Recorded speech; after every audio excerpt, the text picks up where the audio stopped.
आप ईमानदारी से वो बच्चे हाथ खड़ा करें जिन्होंने +2 में अपने प्रैक्टिकल्स 100% किए हों। सिर्फ वो स्टूडेंट्स हाथ खड़ा कीजिएगा जिन्होंने +2 में प्रैक्टिकल्स किया होगा। आप सब अभिभावक हैं, आप खुद देखिए, आपके स्टूडेंट्स में से कोई ऐसा नहीं है जिसको ये कॉन्फिडेंस हो कि हम प्रैक्टिकल्स को संभाल लेंगे। और अब गंभीर बात यह है कि यही बच्चे जो आज इस सेमिनार हॉल में बैठे हुए हैं, इनके कंधों पे ये जवाबदेही है कि हमारे नेक्स्ट फ्यूचर को यही लोग ट्रेंड करेंगे। आप 10 साल बाद, 20 साल बाद आप हम शायद न रहें, कोई 30 साल तक रहेगा, सबकी उम्र निश्चित है। यही एक सत्य है जो यूनिवर्सल ट्रूथ है। लेकिन ये बच्चे अगले 30 साल तक जिस भी स्कूल में या कॉलेज में या प्राइमरी में या सेकेंडरी में जाएंगे, इनके ऊपर कम से कम 15 बैचेज को, 20 बैचेज को, 30 बैचेज को अपने लाइफ में सक्सेसफुल बनाने की जवाबदेही इन्हीं के कंधों पर होगी। और अगर ये स्टूडेंट्स खुद प्रैक्टिकल के बारे में गंभीर नहीं हैं या टीचिंग लर्निंग सिस्टम को नहीं जानते हैं, कई को अधिगम और लर्निंग के न्यू टेक्निक्स के बारे में नहीं मालूम है, कैसे बढ़ेगा हमारा समाज? BA, BCom, BSc, MA, MCom करें विश्व की सबसे बड़ी यूनिवर्सिटी इग्नू से। सॉल्व असाइनमेंट्स और गाइड बुक्स प्राप्त करें। संपर्क करें Mahakal computers, DAV PG college के पास, पंच मंदिरा मोड़ से दाहिने, सिवान। सिर्फ नाम का सेफ्टी ऑफिसर नहीं, काम का सेफ्टी ऑफिसर बने। सिवान की सबसे पुरानी और विश्वसनीय कोचिंग संस्था GIFSC से अगर आप 12वीं पास हैं तो आपको भी सेफ्टी के क्षेत्र में मिल सकती है देश विदेश में अच्छी नौकरी। 12 वर्षों से सफलता का अनुभव रखने वाली इस संस्था से BSc in fire and safety, PG diploma, advance diploma in fire and safety, Ayush, NEBOSH और सभी कोर्स प्रैक्टिकल ट्रेनिंग के साथ करें। मैं देख पा रहा था गवर्नमेंट ऑफ बिहार का डेटा, तो 2,41,000 वैकेंसीज अभी स्टिल थी। 2.5 लाख वैकेंसीज होनी है, उसमें शायद आप आ जाएं।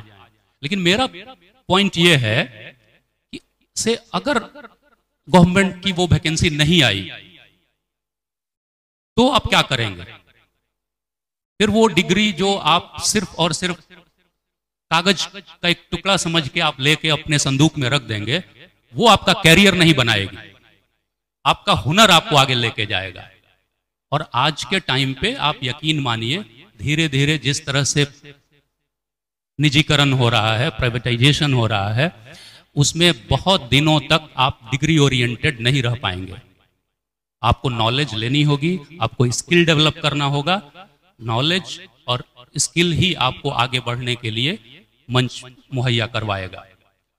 तो फिर ये देखना है ना कि हमको आखिर वो नॉलेज, वो स्किल जहां से मिल रही है, जिस कॉलेज के प्रांगण में जाके हमको ये सीखना है, अगर हम वहां से एब्सेंट हैं, अगर हम वहां वक्त नहीं दे रहे हैं, तो फिर आप तो 1.5 लाख रुपया खर्च करके या DLED वाले 1,20,000 रुपया खर्च करके सिर्फ वो डिग्री खरीद लेने से आपको क्या फायदा?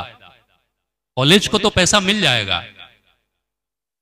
आप पेरेंट्स हैं, मैं आप से ये अपना दर्द शेयर करता हूं। मेरे पास 100 में से कम 60 पेरेंट्स का इस बात के लिए आग्रह आता है कि ये लड़की किसी की बहू है, तो बहू के तरफ से ये आता है कि इसको घर में ये काम है, बहुत मजबूरी है, सर क्लास नहीं कर पाएगी, आप प्लीज अलाउ कर दीजिए कि ये एडमिशन ले, और क्लास नहीं कर पाए। बहुत जो बच्चे हैं, लड़कियों की ये समस्या है। लड़कों की समस्या ये है कि वो कोई छोटा मोटा काम उसको गार्जियन ने पकड़ा दिया है कि साहब वो राशन की दुकान है तो मेरे को 2 घंटा बैठना पड़ता है। और पेरेंट्स का भी ये आग्रह है कि सर इसको थोड़ा काम करना पड़ता है, तो आप प्लीज अलाउ कर दीजिए कि ये क्लास ना करे। अभी हमारा एडमिशन का प्रोसीड्योर चल रहा है। रोज हमारे प्रिंसिपल 2-4 ऐसा रिक्वेस्ट सुनते हैं, और लास्ट में इन्होंने मुझे कहा कि सर अगर हम लोगों को कॉलेज को सीरियसली रन करना है, अगर सिर्फ हम मनी मेकिंग नहीं है, तो हमको ये बात पेरेंट्स को ही आग्रह करना पड़ेगा कि साहब कम से कम 2 साल अपने बच्चे को आप पढ़ने दीजिए। आपकी जानकारी के लिए एक और बात हम बताएं आप भी जानते होंगे। अभी आप एनईपी के ही जो रिसर्चेज हुई हैं, जो कंसल्टेशन के लिए उन लोगों ने डाला था ओपन पोर्टल पे, आप वो देखिएगा। 47% ऑफ द साइंस स्टूडेंट को नहीं मालूम था कि स्लाइड कैलिपर्स क्या होते हैं, क्योंकि उनका 100% फॉल्ट नहीं है, उनको नहीं मालूम है क्योंकि उन्होंने प्रैक्टिकल किया ही नहीं। हमारे यहाँ यह व्यवस्था अजीब संयोग है, लेकिन आप ऐसे ही समय में आप आगे बढ़ रहे हैं जहां अधिकतर 10th में या +2 तक के स्कूल्स में प्रैक्टिकल की सुविधा नहीं है। यह हकीकत है। या अगर है भी तो हमारे जो मेधावी बच्चे हैं, जो स्कॉलर बच्चे हैं, हम क्या करते हैं कि उनको नीट की प्रिपरेशन के लिए, इंजीनियरिंग की प्रिपरेशन के लिए हम कहीं और भेजते हैं। स्कूल में उनका सिर्फ एडमिशन है।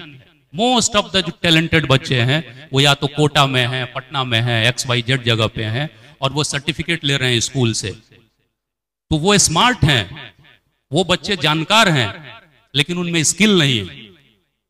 उन्होंने अपने सिलेबस को खूब अच्छी तरह पढ़ा है, तभी वो 95%, 94% वाली रेस में आ पाए हैं। अदरवाइज उसके नीचे वाले का तो सिलेक्शन ही नहीं होता है।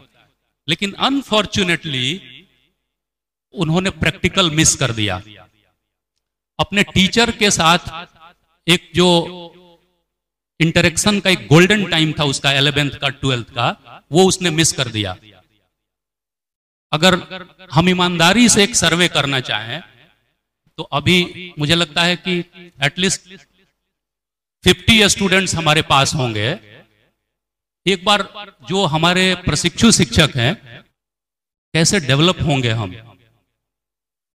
मैंने एक गंभीर चर्चा आपके बीच में रखी है, आप इस पे विचार करिएगा कि अगर हम 2 साल इन बच्चों को छोड़ दें कि तुम क्लासेज अटेंड करो, बहुत सारी ऐसी चीजें हैं जो हम लोग इनमें डेवलप कर देंगे।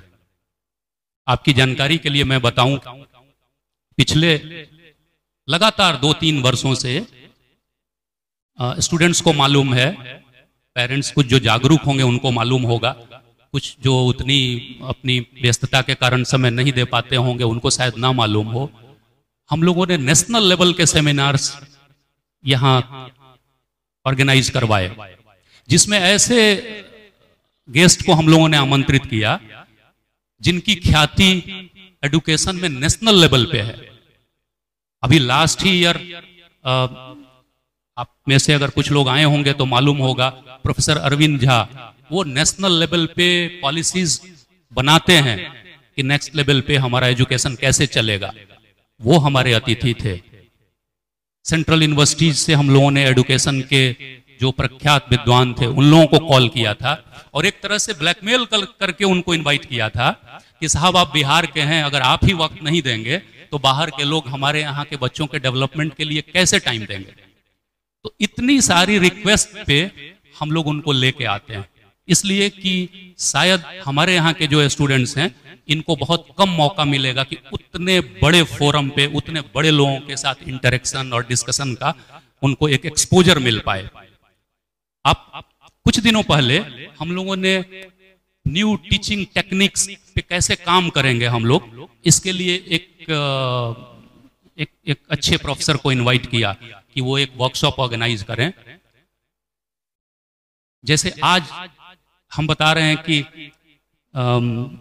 30 पेरेंट्स ने, या हमको लगता है कि 10-15 लोग तो हमारे ड्यूरिंग द इंटरेक्शन आए हैं, तो मान के चलें 50 लोग हमारे स्टूडेंट्स जिनको आगे ये न्यू टीचिंग लर्निंग सीख के, न्यू टीचिंग टेक्निक सीख के और वो अपनी नॉलेज को विस्तार देना है, उनका भी प्रेजेंस मुझे लगता है कि 30 या 40% था।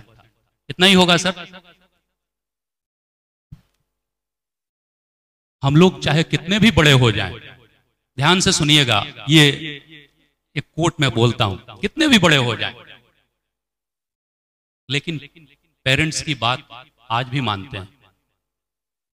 मैं 53 इयर्स हो गया, घर जाता हूं, मेरे पिताजी रिटायर्ड आर्मी ऑफिसर हैं, कई मुद्दों पे वो मुझे बताते हैं कि ये काम ज्यादा उचित है, इसको करो। और मैं भी अगर 10 बात वो कभी कहे होंगे तो उसमें 8 को जरूर मानता हूं कि मेरे पिताजी हैं अभिभावक, इनका एक्सपीरियंस मेरे से ज्यादा है, ये सही की तरफ गाइड करेंगे मुझे। आज जो बच्चे आपके पास भले ग्रेजुएट हों या डीएलएड वाले हमारे स्टूडेंट्स तो इंटर पास करके आए, ये किड्स हैं हमारे नजर में। अभी इनका वो उम्र है कि अपना सही गलत डिसाइड करने में वो आपकी बात जरूर सुनते हैं। आप जो बोलेंगे वो उनके लिए काफी मायने रखेगा। मेरा आग्रह आप सबसे ये है, अभिभावकों से, कि आप 2 साल प्लीज कोई जवाबदेही उसे ना दें। खास करके अगर बच्ची है तो आप तो बिल्कुल ही उसको कोई जवाबदेही ना दें, भले वो शादीशुदा हो, आपकी बहू भी हो। तो मेरा आप सबसे करबद्ध निवेदन है कि 2 साल आप कोई भी व्यवस्था करें। आप घर में कोई और मेंबर हो वो काम कर ले, लेकिन 2 साल आप उसको छोड़ें, क्योंकि इस 2 साल में हम लोग ये प्रयास करेंगे कि जो 12 साल उसको एक्सपोजर नहीं मिला वो हम लोगों को 2 साल के अंदर उसको पूरा करके देना है। और इसी से समाज का डेवलपमेंट होगा। आपका ये जो ऑपरेशन होगा वो सिर्फ आपके बच्चे के लिए नहीं होगा, वो पूरे हिंदुस्तान के नेक्स्ट जनरेशन में। अगर हमारे कॉलेज की तरह सारे ही कॉलेजेस ये रिक्वेस्ट करेंगे अपने पेरेंट्स से, और वो पेरेंट्स अगर सहयोग करेंगे, तो आप यकीन मानिए अगले जनरेशन में 20% का नॉलेजफुल इजाफा होगा, 100% होगा। तो मुझे 15 मिनट का समय अलॉट किया था जगदीश सर ने, लेकिन मुझे लगता है कि मैं उससे ज्यादा समय ले चुका हूं, है ना। शायद आप लोग बराबर समय न निकाल पाए, इसीलिए अगर मैं कुछ ज्यादा भी टाइम लेके, और मैं ये जोखिम मोल ले रहा हूं कि मैं एक ही बात को अगर ज्यादा रिपीट करता हूं तो वो स्पीच बोरिंग होती है। लेकिन फिर भी मैं बार बार आपसे आग्रह कर रहा हूं इस सबसे प्रमुख बिंदु पे, क्योंकि ये एक प्रॉब्लम है जिसका समाधान सिर्फ स्टूडेंट्स और अभिभावक के हाथ में है। कॉलेज मैनेजमेंट इसमें रिक्वेस्ट कर सकती है, लेकिन बिना आपके सहयोग के ये व्यवस्था, एक अच्छी व्यवस्था हम नहीं दे पाएंगे। हमने भरपूर प्रयास किया, पूरे बिहार में आप देखेंगे कहीं भी टीचर्स ट्रेनिंग कॉलेजेस में ट्रांसपोर्टेशन की फैसिलिटी नहीं मिलेगी आपको। बड़े बच्चे हैं वो खुद से आते हैं। पहला ऑर्गेनाइजेशन होगा शुभवंती इंस्टीट्यूट ऑफ एजुकेशन, जिसने आज से 4 साल पहले अपने, हमारे मेरे ख्याल 2018 के बच्चे थे, उसमें अधिकांश लड़कियां थी, और उनकी एक रिक्वेस्ट आई थी कि सर हम लोगों को बहुत दिक्कत होती है सिवान से यहाँ आने में, ट्रांसपोर्टेशन रेगुलर नहीं है, तो हम लोगों को बस की सर्विसेज अवेलेबल करवा दी जाए। और आप सब जानते हैं, आप खुश होंगे कि इस कॉलेज ने फ्री ऑफ कॉस्ट ट्रांसपोर्टेशन दिया, उसका कोई चार्ज हम किसी बच्चे से नहीं लेते हैं।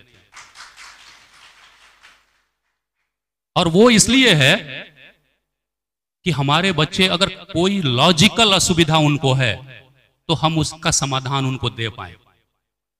और जब भी हमारी मुलाकात हुई है, अब थोड़ी हमारी व्यस्तता होती है, आपको मैं ये भी बताऊं, शायद आपके साथ बहुत कम मौका मिले इंटरेक्शन का पेरेंट्स के साथ, तो मैं एक शेयर कर दूं आपसे बात।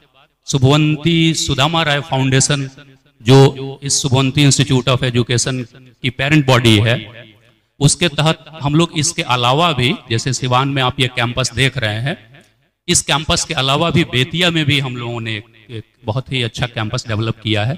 वो अप्रोचिंग बेतिया, जब आप मोतिहारी बेतिया जाते हैं तो उस हाईवे पर एक 10 एकड़ का कैंपस है।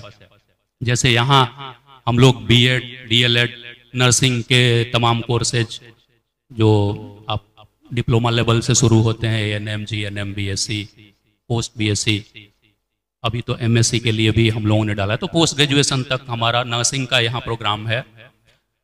मैनेजमेंट में भी हम लोगों के पास इस साल से एमबीए, एमसीए का प्रोग्राम हम लोगों ने शुरू किया है। बेतिया हमारा जो कैंपस है, वहाँ पहले से पॉलिटेक्निक होता था, फिर हम लोगों ने उसमें डिग्री कोर्स ऐड किया जिसको बीटेक बोलते हैं हम लोग। फार्मेसी के हमारे पास कोर्सेज हैं, वहाँ फार्मेसी कॉलेज में बी फार्म डी फार्म दोनों की पढ़ाई होती है। इसके अलावा इस साल से हमने देखा बिहार में लॉ कॉलेजेज बहुत कम थे, तो काफी प्रयास के बाद संयोग देखिए कि बार काउंसिल ऑफ इंडिया के चेयरमैन श्री मनन मिश्रा जी हमारे बगल के जिले गोपालगंज के हैं, और अभी मोरेटोरियम था, नया लॉ कॉलेज नहीं खुल रहा था। तो मैं मिला जाके उनसे दिल्ली में, तो उन्होंने कहा भाई अभी बंद है लॉ कॉलेज, हम नहीं दे रहे हैं।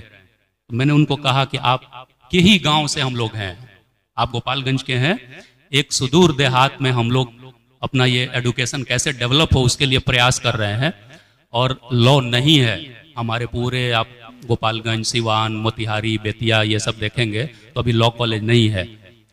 तो अधिकतर लोग जो यहाँ से बिलोंग करते हैं ना, उनको मन में है कि कैसे हम अपने समाज के लिए, अपने गांव के लिए, अपने लोकेलिटी के लिए कुछ मदद कर पाए। तो उन्होंने हेल्प किया और हमको लॉ कॉलेज भी इस साल से मिल गया बेतिया कैंपस के लिए। पटना से हम लोग इन सारी चीज़ों को ऑर्गेनाइज करते हैं। इसके अलावा भी कुछ कुछ मेरा काम है। तो अधिकतर कई एक मल्टी लोकेशनल काम होने के कारण समय हम लोग एक दूसरे से जितना इंटरेक्शन होना चाहिए शायद पेरेंट्स के साथ उतना नहीं हो पाता है। अभी ये मौका था कि ये सारी बातें हम अपनी आप लोगों के तक शेयर कर पाएं, आपसे आग्रह कर पाएं पर्सनली, क्योंकि हमारे प्रिंसिपल जो हैं इनकी रिक्वेस्ट थी कि साहब अगर डायरेक्टली हम लोग एक संवाद करें पेरेंट्स से, अभिभावक से, तो हम लोगों को बहुत फायदा होगा।